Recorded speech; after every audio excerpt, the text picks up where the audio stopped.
Hello, it's Ben Holken, Associate Professor in Mechanical and Mechatronic Engineering, and I'm in our vibration lab at our Experimental Research Facility, UTS Tech Lab.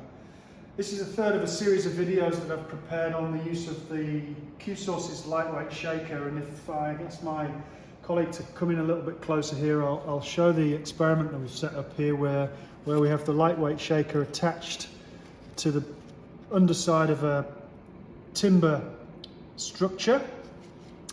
I've showed in previous videos the process of carefully attaching the lightweight shaker and mounting it to the force cup and so on, and you can see the way that we've set this experiment up here to have a nice free scenario with not too much impact on the boundary conditions. And I promised to talk a little bit more about the way that the data is collected, particularly in the Polytec PSV software solution. So this is a shaker, and I've spent some time building a mesh, a grid, aligned the sample with my scanning laser vibrometer, done some 2D alignment, defined the focusing, put a grid on here, a grid of measurement points. We're going to move around the sample and make those measurement points. I need to set up the analog to digital converter. So in the acquisition settings here, and this would be common for any other type of modal acquisition software, we have a 2-channel measurement system here. The vibrometer is on first channel here. The reference channel is the important one. We've actually set the range to 1 volt here. It's AC coupled. We've provided the force transducer that's integrated within the lightweight shaker with IEP signal conditioning. We've defined the quantity of the force, and we've defined a factor of 375 millivolts per Newton sensitivity for the transducer. We've also then defined the acquisition bandwidth, so we're able to excite over a very wide frequency range with this shaker, which is really great for us. So we've used a 16 kilohertz bandwidth. We've also defined 25.6 or 25,600 lines in the spectrum. And because of the associated frequency resolution, that leads to a sample time of 1.6 seconds. You can see that the system is going to sample at 40 kilohertz because there's built-in anti-aliasing. That's going to give us an alias-free bandwidth of 16 kilohertz.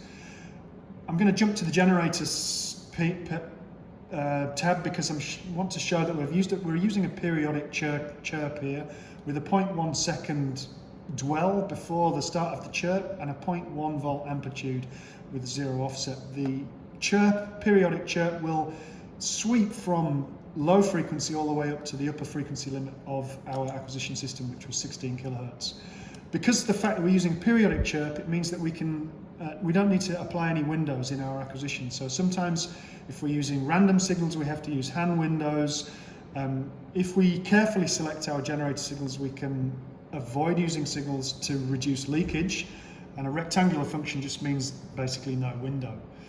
There are some other features within the setup, particularly the velocity that I'm using is set to 50 millimeters per second range. I've turned off the tracking filter because there's no relative motion, particularly of the sample underneath the laser beam, and you can find out more about tracking filters and other types of spectral tracking capabilities within PSV software in other videos.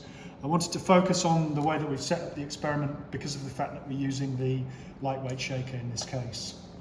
Here's my grid of points, as I mentioned before, and I can turn on the periodic chirp, and probably if I stop talking you can hear that chirp. And if I start doing a single measurement, then we can actually see the nature of the chirp. So here's my 0.1 seconds of wait time, and then there's my gradually increasing chirp frequency. It's not too easy to see, but if we zoom in a little bit, you can see low frequency to increasingly high frequency, and the envelope here is a function of the response characteristic of the combination of the shaker and the sample.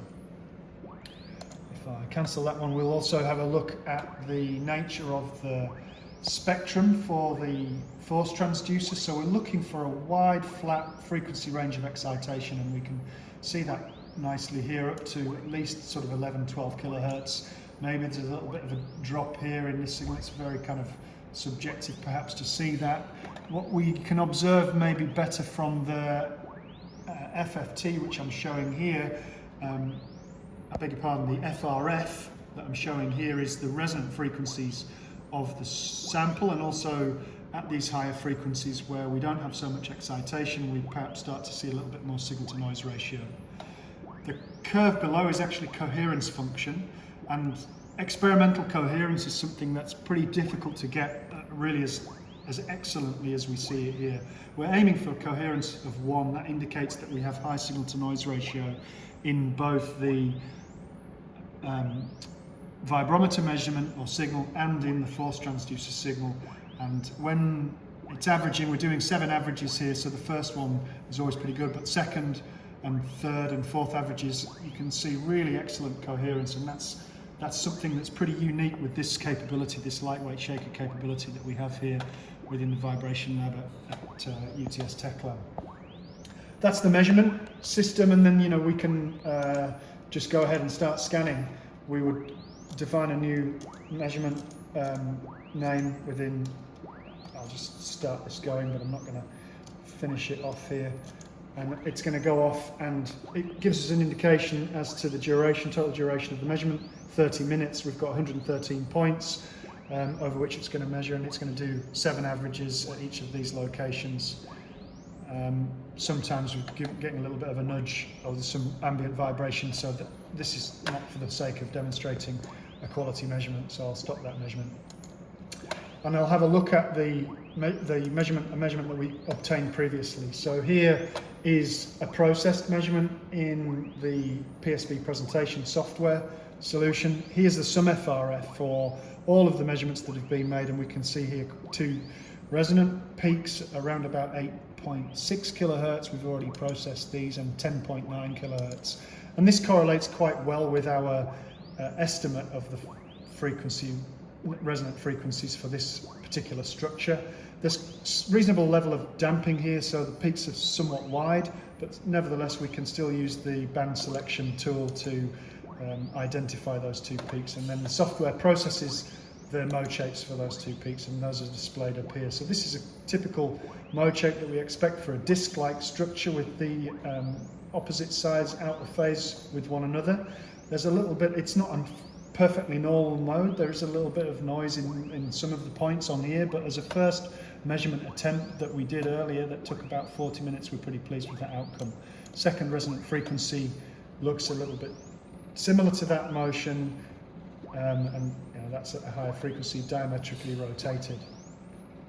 And that completes this video in which I wanted to just give a bit more detail on how to set up the measurement system, making use of the lightweight shaker in combination with the Polytec PSV 500 scanning laser vibrometer. Thanks a lot.